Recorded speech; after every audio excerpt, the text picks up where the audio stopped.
Number 6, don't make it hard for your prospect to read your copy. You've spent a long time crafting this stuff. Don't let the web designer change it all around with tiny typefaces, or I have seen, for example, pale grey type out of a dark grey background, or white type out of black. You know, this is almost impossible to comprehend in print, let alone on screen. So, you know, the ideal is a nice legible typeface, black on white. The moment you start deviating from that, it's not that it suddenly becomes illegible, but it starts to become harder to read. And it's, you know, obviously a declining curve. So you just need to have a very powerful rationale, some other benefit for doing it, which is the same with all copywriting, really. You should be able to justify all your decisions. And lastly, don't forget to sell. That's what it's there for. This is not purely an educational site or an awareness-raising site. Whatever kind of copy you're writing, there should be a goal in mind. And it's at the top of your plan, remember? When they finish reading this page, my prospect will do this thing. So at the very simplest thing, that would mean including a call to action on every page. Okay, let's kind of turn and discuss the elephant in the room, which is search engine optimization or SEO. There is just so much mythology and misinformation being spread about on the subject of SEO that this is a good chance to kind of clear it up.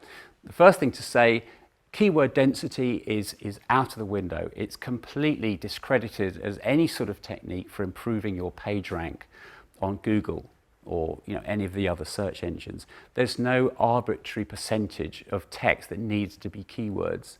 What is important, however, is keyword consistency. Let's imagine we've got this kind of searcher and they're on Google and they type in rare Japanese baseball cards. This is what we'd call a long tail keyword. And they get served some natural search stuff and some AdWords as well. If there's an AdWord that says rare Japanese baseball cards, that's total 100% keyword consistency, and it's going to attract them because that's what they've just typed in. So they click on the ad and they get to your landing page, and the headline says, "Who else wants rare Japanese baseball cards?" There again, 100% keyword consistency.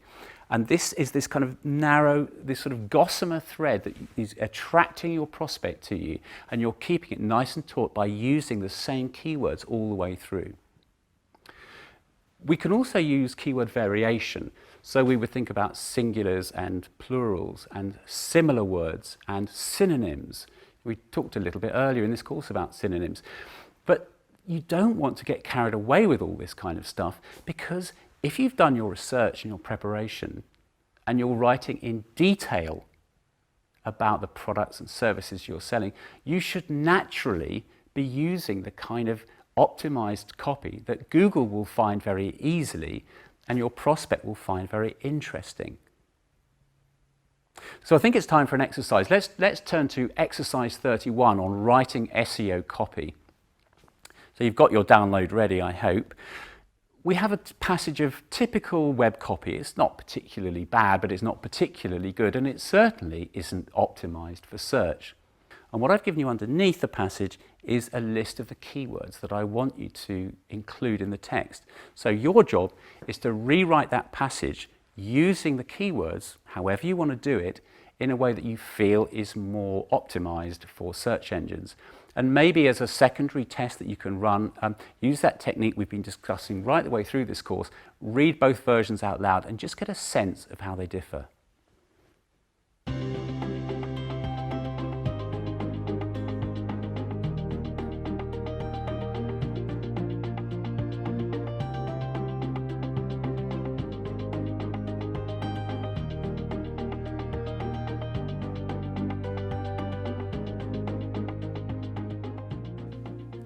Okay, let's talk about meta tags for a moment. If you're not aware of them, these are the tags, the part of the HTML code for each web page that don't appear on the reader's screen, on the prospect screen, but Google does at least take note of them, or some of them. We have the title tag. This is where you might say, the Andy Maslin Copywriting Academy teaches copywriting skills online. And if it comes up in natural search, that's the top line that you see in the results. Then we're told, incidentally, that Google does take some sort of notice of the title tag. Then you have the description tag.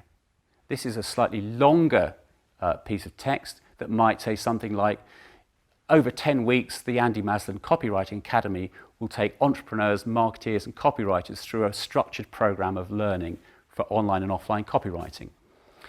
This isn't taken account of by Google in its algorithm, but of course, to your human visitor, that's quite an important piece of copy. It enables them to start judging whether this is a relevant site for them and whether it's worth clicking. And lastly, you have the tag that I don't bother with, nobody else I think who I read in this sort of SEO community bothers with, but it's the keyword tag. And this is where essentially you're saying to Google, this page is optimized for the following keywords: copywriting, training, online.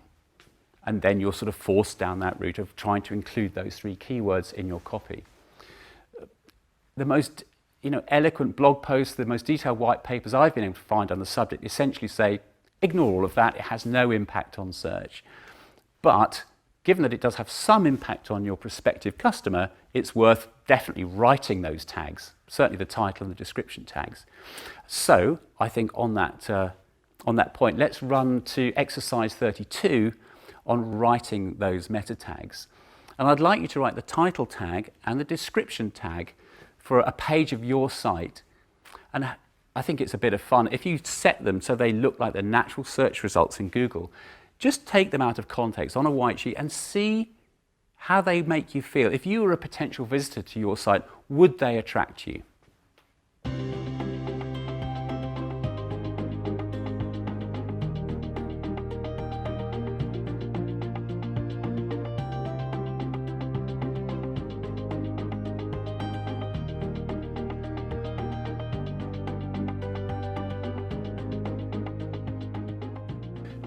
The second technique that I think is specific to the web, and in fact, even though it's not so glamorous as SEO, is the real game-changing technology, is hypertext.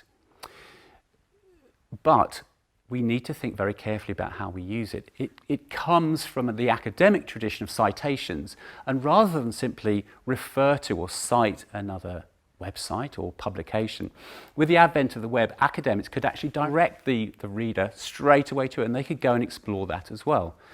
And that's a great tool for academics. It allows them to explore the kind of highways and byways of the internet, and you are helping them in that search. They can go wherever they want to. The problem for us, of course, as copywriters, is we don't want them to go wherever they want to. We want them to go where we want them to go, which is to the Order Now button, essentially, or some variation of it. So that means that we need to use a commercial rationale for using hypertext rather than an academic one. And what that means is it gives the illusion of choice to the web user, but in fact they are being steered gradually into the place we want them to go. So as an example, if you said, at Sunfish, we have a range of integrated copywriting services, I would say copywriting services would make a great hyperlink. And because it's not part of the navigation, maybe some people prefer that kind of approach. They click on copywriting services, they go to the Our Services page, at the bottom of which is an inquiry form. So as you see, they have the illusion of choice. They can stay on this page or go to another one. Let's talk about copywriting style for the web. I think by now you should have a pretty good idea of certainly what I would consider a great style for the web. It's going to be full of plain English, a conversational tone of voice. Yes, we want to be telling stories and painting pictures and creating that feeling of my life would be so much better if I just did this thing. So with this next exercise, exercise 33, I'm not going to ask you to write anything or not copy itself. What I'd like you to do is to come up with a list of your own golden rules to replace those myths that we heard at the beginning. So there's a worksheet there that you can download, and you want to be saying copy for the web should be ... because ... and come up with as many of those as you like. Print it out, stick it on your wall, and use that as your kind of guidelines for effective web copywriting.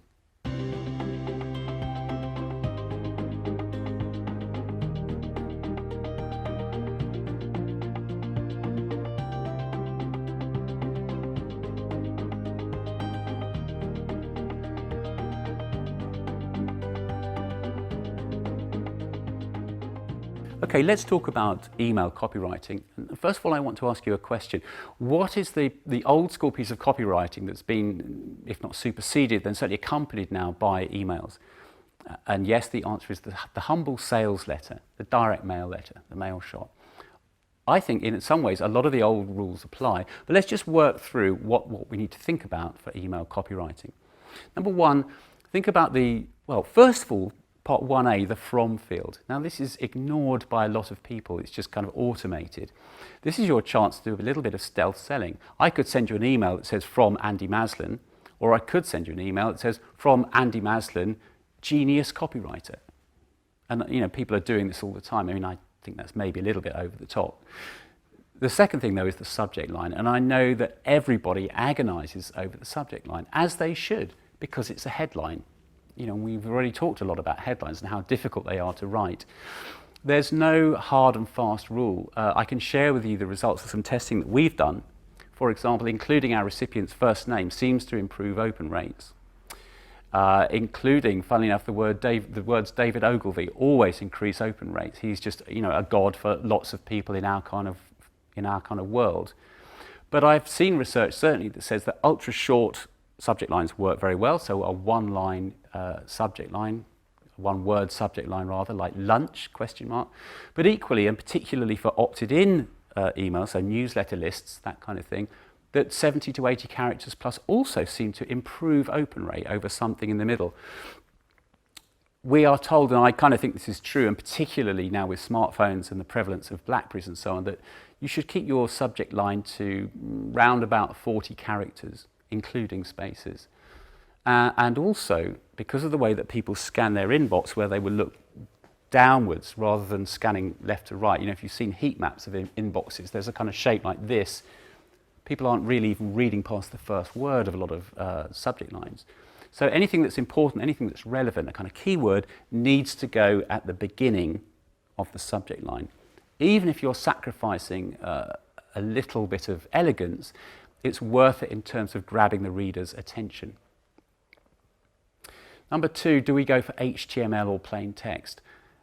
I've spoken to a business-to-business lead generation agency who do all their work exclusively in plain text and get some great open rates. Now, why would that be? I think it's for the same reason that sales letters set in Courier get a very good response rate, because it's authentic and it looks, well, let's say it looks authentic and unslick and unmarketing-y. Now, of course, it takes a lot of work to make it look that simple, but it does have that kind of advantage. I would say if you're going to use HTML, use it the same way you would use design in any other kind of application, that it must be in service of the goal. Don't just decorate your HTML email with pictures for the sake of it. I work with a travel publisher publishing business information, business intelligence products for the travel industry. And they were heading their emails with pictures of global tourist destinations, the Taj Mahal, Sydney Opera House, Iguazu Falls in South America. And one of their clients, a stockbroker, wrote back and said, "I know what the Taj Mahal looks like." So again, we mustn't fall in love with the technology for its own sake. In terms of tone of voice and style, it's everything you've learned so far in this course.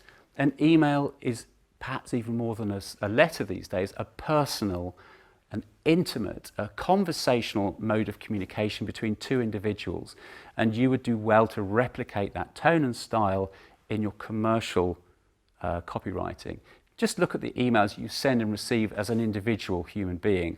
That's the tone to go for. Maybe that's a little bit too informal, but I know which one I'd bet on if you ask me which one would get the higher open rate and the higher conversion rate, for example.